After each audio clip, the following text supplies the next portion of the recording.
Agora ele achava que as pessoas estavam indo nas ruas por causa dele, e que ele era o alfa e o ômega das manifestações. Não era. Tanto que ele era contrário, e a tese que ele defendia era intervenção militar, e ninguém estava ali às ruas pedindo intervenção militar.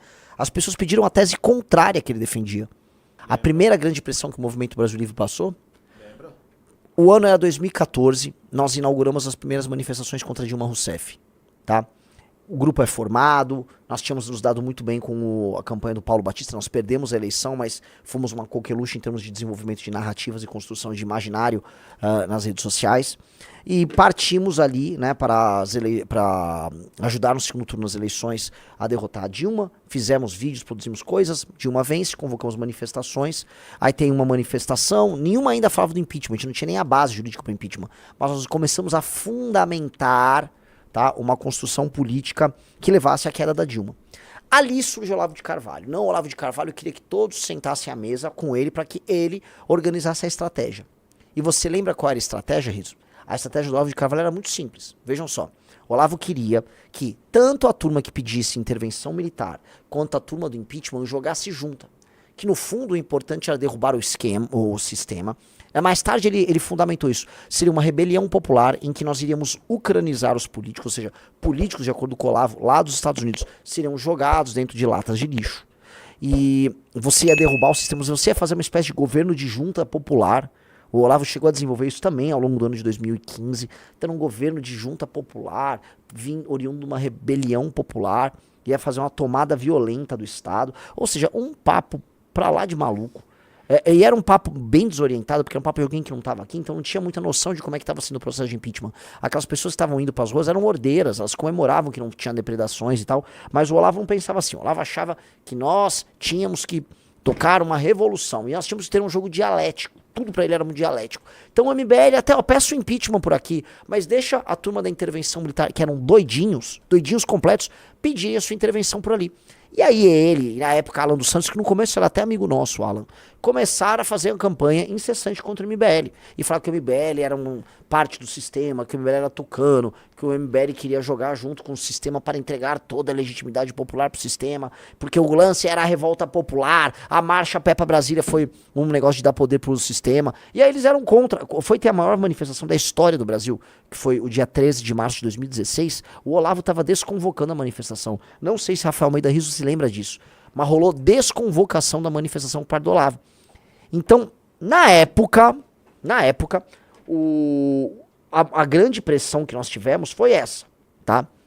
E aí temos aqui o Olavo, que no começo tinha até uma relação boquinha, falando da gente, vamos ouvir.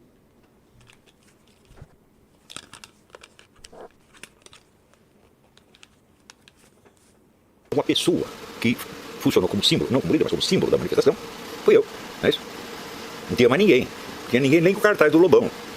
Muito bem o cartaz de Fábio Osterman, nem Kim. Só tinha uma figura, que era eu. Deu muito bem. Daí você vê, a mídia vai entrevistar quem? Este? Não, pega um cara chamado Kim, o outro, pessoas insignificantes, e faz deles os líderes. Foi a mídia que fez isso.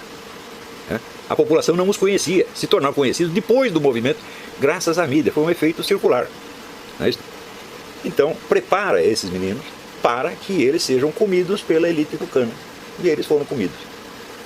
Então, aí, você vê o Paulo Giraldelli dizer o seguinte: esse negócio de pedofilia não tem problema nenhum, porque são os meninos que querem dar para os adultos.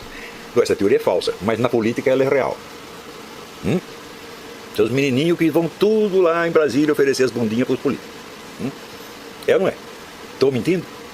Então, para poder ser comido por pessoas ilustres, como Hélio Bicudo, Miguel Reale Júnior, Fernando Henrique Cardoso, Zé Serra, Aécio Neves, entendeu? Então é uma coisa tão obviamente impotente, fraca, autodestrutiva, tá certo? E moralmente condenável, que nem precisa continuar analisando, está na cara. Agora, por que isso acontece? Acontece porque as manifestações de março e setembro foram ejaculações precoces. Vamos lá. Aqui, né, você percebe um cara que, poxa, né, a gente não vai diminuir as qualidades intelectuais dele, mas era uma pessoa muito problemática, né? Um cara botou no chat síndrome do protagonista, né? A viagem na maionese que o cara tinha, achando que ele era o protagonista das manifestações. Se eu fosse atribuir um protagonista às manifestações de 2015 e 2016, que levaram à queda da Dilma, seria Sérgio Moro. O Sérgio Moro era o grande nome, não sei se o Rizzo aqui vai concordar. O grande nome que era unânime e todo mundo cantava música pra ele era o Sérgio Moro. O Olavo era uma referência que tinha ali. Igual o Bolsonaro era uma referência que tinha ali. Igual o MBL era uma referência. Agora ele achava que as pessoas estavam indo nas ruas por causa dele. E que ele era o alfa e o ômega das manifestações. Não era. Tanto que ele era contrário. E a tese que ele defendia era intervenção militar. E ninguém estava ali nas ruas pedindo intervenção militar. As pessoas pediram a tese contrária que ele defendia. As pessoas pediram impeachment. Ele era contra o impeachment. Esse cara foi contra o impeachment.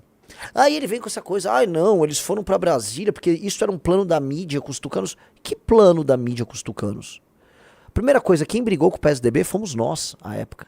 Fomos nós que atacamos o Aécio em abril/maio de 2015. O Rizzo vai lembrar. Durante a marcha. Nós atacamos e atacamos muito o Aécio. Quem demoveu o PSDB da posição de um agente que tentava sabotar o impeachment para um agente partícipe do impeachment fomos nós. A gente rachou o PSDB da Câmara com o Senado. Fomos nós. Nós criamos relações ali com o pessoal do PSDB da Câmara. E quem mandava o PSDB queria outra coisa. Ah, não, o Fernando Henrique, não sei o quê. O Fernando Henrique, cara, já tava velhinho. Não tinha nada com nada. Então, é impressionante, tá? Impressionante como esse tipo de construção anedótica sem base na realidade, ele vai construindo em cima de uma caricatura que ele quer criar pra gente, vai colando ali no público deles, e aí eles criam essas ideias fantasiosas na mente deles. O que ele queria à época? Era uma tentativa de golpe militar, né? Ele pressionava as Forças Armadas, ou rebelião popular. Ah, e o povo vai se revoltar e vai fazer... Não rolou nada disso. Só que ali, vamos colocar, ali o Olavo plantou uma semente. E qual é a semente que foi plantada por ele? A ideia de que o povo, em algum momento, junto com as Forças Armadas, iria fazer uma intervenção militar baseada no artigo 142 da Constituição, ou seja, foi ele a popularizar essa interpretação mentirosa do artigo 142 da Constituição, e criou-se um imaginário dentro do universo bolsonarista, que depois foi alimentado pelo próprio Bolsonaro. Aí outros juristas participaram dessa criação fantasiosa, o Ives Gandra participou. E aí, cara, fez com que milhares de pessoas fossem pra frente de quartéis e milhares de pessoas achassem que as eleições foram fraudadas e, portanto, precisamos ajudar o Bolsonaro nisso.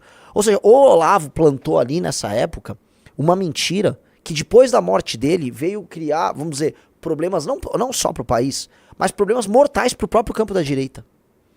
A ideia do artigo 142, da rebelião popular misturada com o golpe dos militares. Um grande papo louco. A outra ideia, né, que tinha ali do PSDB como um grande vencedor nesse processo como todo. O PSDB foi destruído pela rebelião popular. Destruído. O PSDB deixou de existir. Hoje, alguém falar que existe o PSDB é piada. Você tá com um trecho do nosso filme, é isso? É isso? Tô. Ó, bota aí, ó. Bandeira, com todas as dificuldades. Até porque eu posso testemunhar que eu os recebi em Goiânia. A sensação que você tem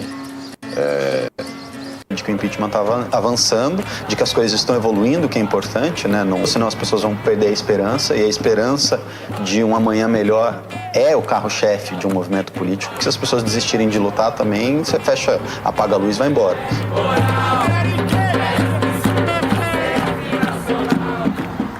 Após um dia maravilhoso em Goiânia, que a gente recebe a notícia de que ok, a oposição não vai receber vocês, não vai ter protocolo de pedido de impeachment nenhum.